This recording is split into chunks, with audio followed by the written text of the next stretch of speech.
Hi all, I have another amazing game to show you today. Emanuel Lasker playing against Jose Raul Capablanca in the Moscow 1935 tournament. Lasker had been described for his performance in this tournament as a biological miracle. Yes, you've heard it. Biological miracle. So why would this be the case? Well, how old was he? My calculations in preparation for this video, 66 years old, 1 month, 21 days. He's 20 years the senior of Jose Raul Capablanca, 20 years as senior. And this tournament, let me tell you about it. So the second Moscow tournament, the previous edition was 10 years before 1925. And following on from the Botvinnik floor match of 1933, Krylenko, the head of the Soviet Chess Committee, decided it was time to test its progress against Western counterparts. So 8 foreign masters, including 2 former world champions, were invited to pit their skills against 12 Soviet masters in early 1935. The tournament opens on the 14th of February and finished on the 15th of March and was held in the Museum of Fine Arts in Moscow. Okay, so a fantastic tournament here. Let's have a look at what happened. So e4 from Emanuel Lasker, and Capablanca plays the French defense.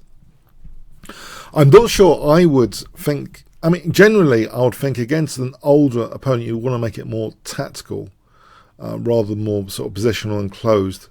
So maybe this was a little bit of a bad choice.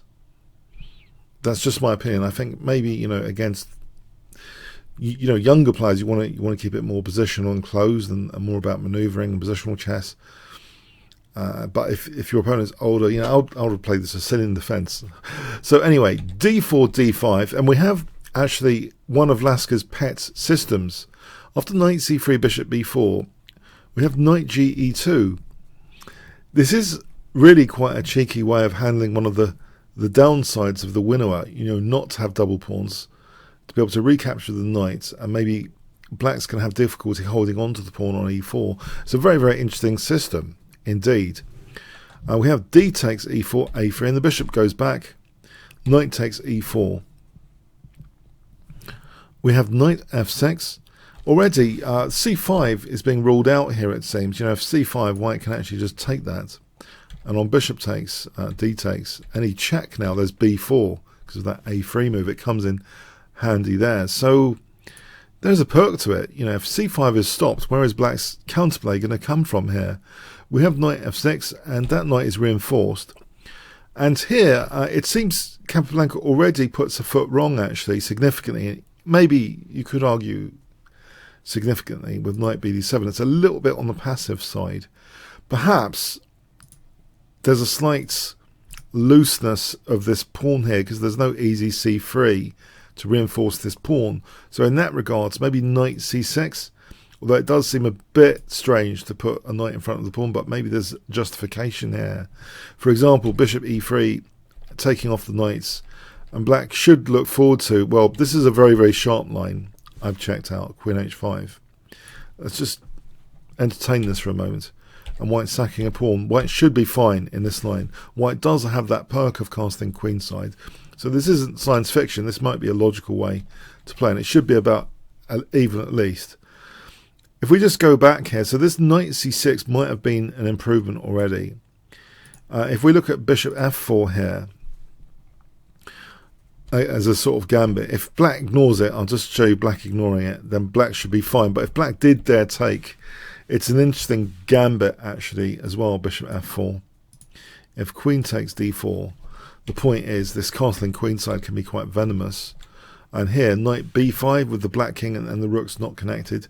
I thought, it's worth checking out. I think white's going to be doing quite well sometimes. For example, here, absolutely winning. But there's better ways for black to play that. So anyway, black doesn't have to be reckless. Black can just castle there. So but knight c6 overall does seem to be the way to play. So after bishop e3, knight takes. Now here, if castling, as I say, if white doesn't play queen h5, then, for example, if bishop e2 black's immediately better. After f5 and f4, black's clearly better. If queen d2, e5, this is kind of liberating that bishop. So this justifies this knight in front of the pawn. And you can see that black should be able to equalize. And the queen's come off, so okay. Alright, so that's an interesting discussion about knight c6. But the more passive knight bd7 was played in this game. Yes, I have taken the analysis of this game seriously. Asking a lot of questions, yeah. Bishop f4, okay, is played in response to this. Now, this does seem as though c5 is discouraged here. If c5, then knight b5. Well, that's the point, you know, that common square, the c7 square here. That's one of the points tactically. And if here, then just b4, and then just c3, and then we're back to the c7 being a disaster, potentially. After rook b1 especially, knight takes first, not to lose the knight on e4, and then just take the rook. So, you know, it is kind of off-putting a bit to play c5 here, this bishop f4 move. And here, if more sensible castling, well, bishop c7, knight bd6. This is very unpleasant. Black ends up losing in exchange. So there is some venom in this position, indeed. So, you know, bishop f4, there is some venom to it. So Capablanca simplified. One of the problems here after knight f6, though, these two key squares, if white can get a sort of grip on e5 and keep this bishop not so great, where is black's counterplay coming from? Bishop d3 is played because this pawn is immune. There's no queen takes d4. That's a classic kind of trap. Bishop b5 check is winning the queen here. So where is black's counterplay coming from in this position? Black just castled. We have knight takes, bishop takes, and now finally supporting with c3. Now Capablanca may have thought this next move was really quite great, queen d5, you know, hitting g2. And white didn't routinely castle here, though, because, you know, maybe there's possibilities of black playing for c5 and later. White actually played Lasker played a really great move here. 100 points? Can you guess it? I think it's quite a great move. So white to play, what do you reckon he played?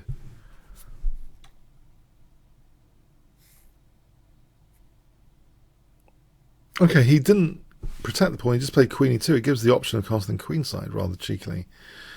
So c6 was played. That looks very, very passive. If queen takes g2, let's just rule this out. White castling queenside, it should be a pretty ferocious attack, that open g file to the king. There should be enough compensation here, although it doesn't really impress the engines that much. You know, maybe black's got some resilience in the c file counterplay. Maybe it's dynamically even. If bishop e4 instead, again, maybe there is some aspect of being dynamically even. If c5 here, going for this c5, by the way, then bishop e4, and here there's a nice trick, either bishop d6, but there is a possibility of black sacrificing the exchange, or even better maybe is, but just check this out. So say black wasn't playing bull here and played an exchange sack. Well, it's not that convincing, the exchange sack. But there's also, by the way, queen h5 anyway. So this is actually very strong as well, queen h5. It threatens mate and the c5 pawn. And if here, it doesn't matter so much about b2. This position is very awkward for black indeed. White is doing significantly better here in this position. You can see that bishop's hemmed in. There's huge pressure on the b file. The bishops are great. It's very nasty for black there. So white's clearly better there. So anyway, so we have this move c6. Yes, it's unfortunate, isn't it? c6, not c5. So black really isn't being given much of a game here. This blocked in bishop with its own pawn structure, and white having that e5 square covered. Perhaps, you know, black's best bet was to have taken, you know, this seemingly naive move to allow white to castle queenside. Maybe that was the way to play it. Because here, this Vulcan grip persists. White castles kingside, doesn't have to castle queenside. There might be some counterplay to black there on castling queenside. Rook e8. We have rook ad1. Bishop d7. This is interesting. Maybe g6 is interesting, just to give g7 as a retreat for that bishop. But even so, you know, this position, for example, ends up being better for white. White can play this h-pawn attack and be better there. And instead of g6, if we look at e5, then just taking, and we're back to a little trick. Bishop takes and winning the queen there. So, interesting, you know, bishop d7. And here, if there's any criticism at all of Lasker's play, in talking small inaccuracy, he played rook fe1. The engineers and other commentators seem to think bishop e5. There is a tactical trick behind this. Basically, if bishop takes e5, can you see what the trick is here? If I give you 10 seconds to pause the video, white play here for 200 points.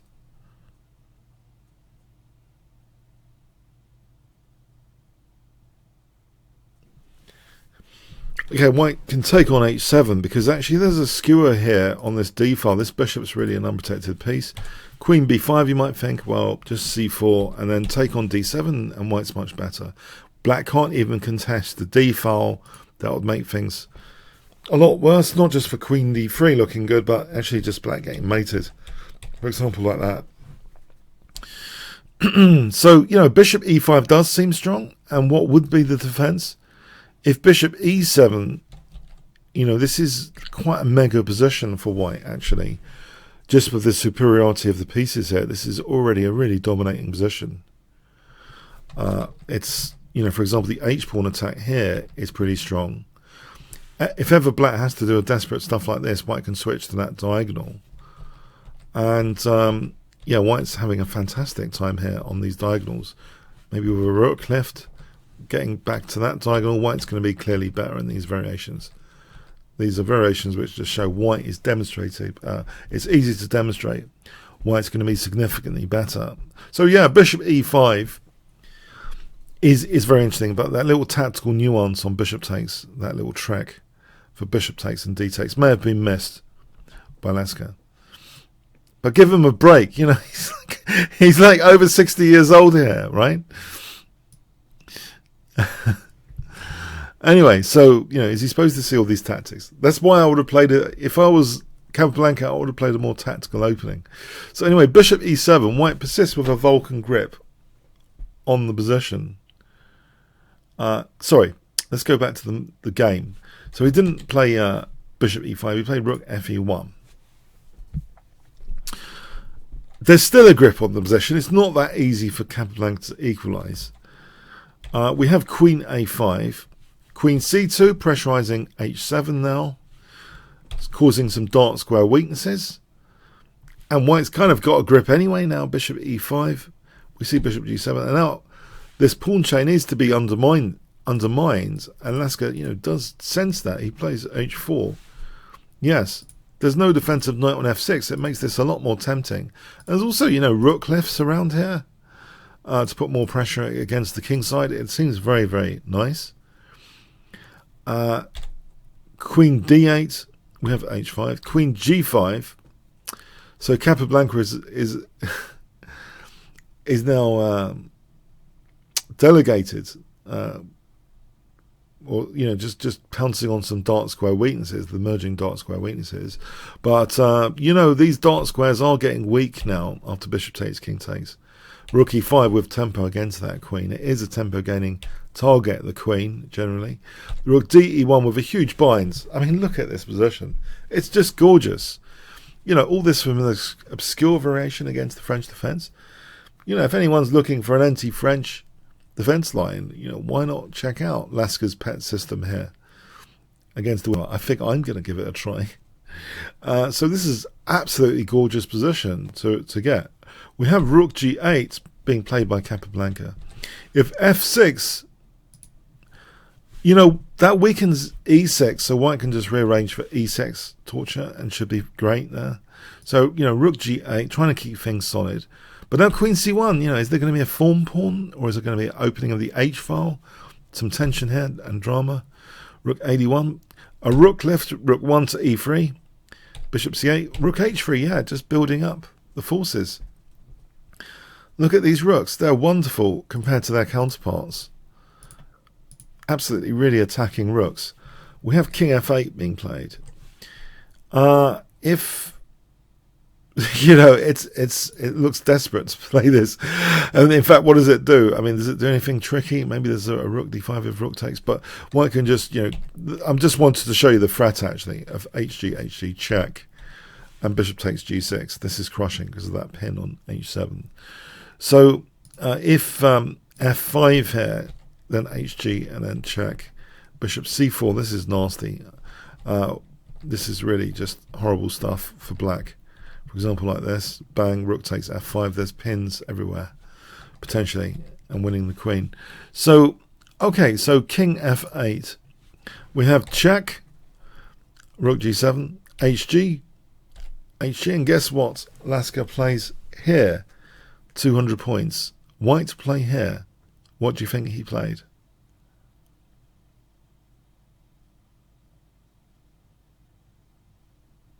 Okay. Yeah, I mean, it looks totally logical. Bishop takes g6. The rooks seem to be in great places for the attack. We have queen f6 being played. If fg, then check. And if rook g8, rook f3 check. If queen f7, just take time to win the queen even. White's massively better. And if we look at this again, if king e8, then we just scoop up that rook and play queen takes g6, threatening rook f7. White again is significantly better in the exchange up here. So queen f6 was played, yes, getting that pin. We have now rook g5 supporting that bishop and saying, you know, if you are going to take, there's still rook f3 as well, for example. We have king e7, rook f3 anyway now, and Capablanca is forced to give up his queen, essentially, will be the exchange now. It's just going to be, you know, after rook takes, rook takes, rook takes, rook takes. It's the exchange down for black. So he decided here just to give up his queen. We have g takes, and now rook here. This looks a bit tricky against the king. The king just sidesteps, allowing a bit more material for black. So it's rook and bishop for queen. Rook takes, rook takes. Now here, at move 35, it seems as though Lasker was floundering a bit, but apparently, you know, he really wanted to win this game and be very, very careful. And he was careful throughout this tournament, so careful he didn't lose a single game, by the way, in this tournament. But here, he did some high-level shuffling ahead of his time. Some high-level shuffling, by the way. I think he would have made Leela proud here, this high-level shuffling. So, yeah, he did win a pawn there, though. There was an event there, winning a pawn. And black didn't take the f3 pawn. Sorry, because it was check anyway. Let's keep with it. So, yeah, some high-level shuffling. And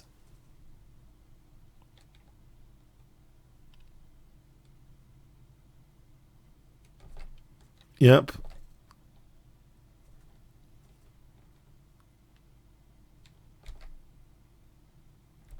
And have I gone past the game finish?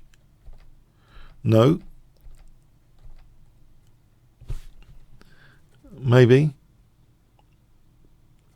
No, we do have a lot of high-level shuffling. Sorry, I realised, yeah, it did carry on for quite a bit here, actually. So there was high-level shuffling.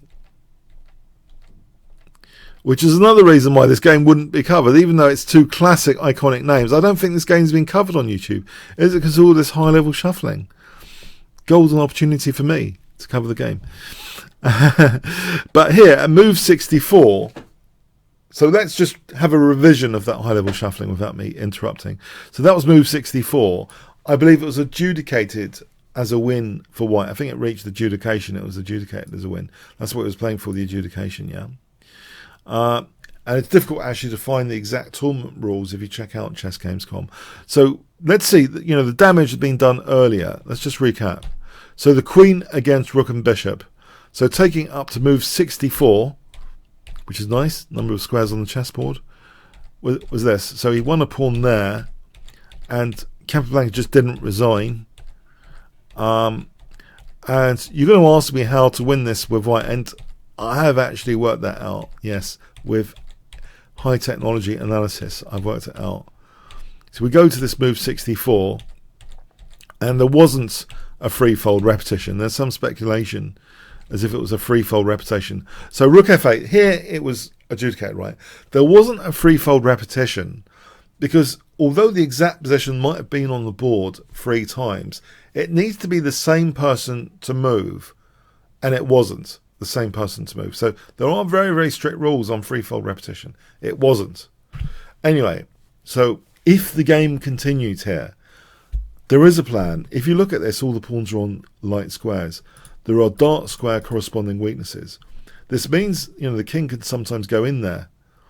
That's a key plan. The king can travel along those dark squares in principle. So queen g7, white could play c5, just locking down the dark squares first as a prelude. And the magic could happen here. So this is just fictitious. The white king could head towards a5, b6, and that will be decisive, in my view. So king c4. If black didn't play a5 here, see, if black doesn't play a5, the king goes to b6. If black does play a5, it's going to be a liability later. Let's examine if black does nothing and try and keep the sort of fortress. The king just heads for a5, for b6, and it's going to be a disaster. Things are going to fall off here. So it's just going to be a total disaster. And you might ask, well, when a5 is prompted, is that really, really terrible? So here, instead of rook h5, is it really, really terrible?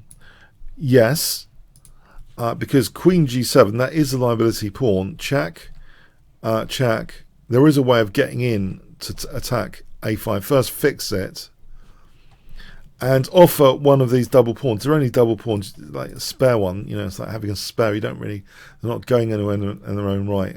Might as well give up f3 for a5, because once you do that, use up a double pawns, which is not so bad. You've got b4, b5 on the way. So, for example, there's a check. You can come to protect this one anyway. And then later, b4, b5 is going to be strong. For example, that's crushing anyway. But if black wanted to play more sensibly here against this kind of check, to play e5, let's examine this. So these are fictional scenarios. But white basically can arrange king a5 on the dark square. Yeah, it's outrageous, but the bishop's not doing anything about the king there. And then b4, b5 is going to be the crushing plan, in my view. So, for example, like this is going to crush through. So anyway, just as well he headed for the adjournments. Good decision, good practical decision. Apparently, I think it was adjourned. I don't think Capablanca resigned. So, yes, a fantastic achievement. He came third in this tournament. So the final results, Mikhail Botvinnik won the tournament with 13 out of 19. So 9 wins, 2 losses, 8 draws. Salomon Floor came second with 13 out of 19. So he lost on tiebreak then to come second. 7 wins, no losses, 12 draws. Lasker was there with third. Biological miracle, he's been described because of this third. 12.5 out of 19. 6 wins, no losses, 13 draws. Accuracy assessment of this game, you will not believe it. Emanuel Lasker, maybe 1 inaccuracy, not playing that bishop e5. That was the one, instead of bishop e5, play rook f1. So that's maybe caused by not seeing that, the tactical trick. But overall average centre pawn loss, 10. 10 average centre pawn loss. Capablanca, 2 inaccuracies. Average centre pawn loss, 16. That is mega accuracy. I don't know if I'm hyping Lasker up too much, but yeah, I think there are certain reasons it's not easy to cover him. He's such an accurate player. And yeah, as he was getting older, maybe he did do some high-level shuffling as well, which makes the games a little bit less flashy to cover. But I don't care about high-level shuffling, as you know. So anyway, I hope you enjoyed this game as much as me. So this is one of the lesser talked about wins against Capablanca. You've got the famous Roy Lopez win, very famous. It is covered on this channel as well. Overall, Capablanca did have a plus record against Lasker. Lasker was much more impressive against Alexander Alekhine, a plus record there. So check those records out. Yeah, very interesting. Comments, questions, likes, subscribes, all appreciated. And if you want to challenge me for a game, Kingscrusher TV, if you register there with Kingscrusher TV, I'll be able to invite you for a game soon after. Or bit.ly/chessworld, if you prefer. Come and join me for chat at Kingscrusher TV/Discord. That's fun as well. Okay. Thanks very much.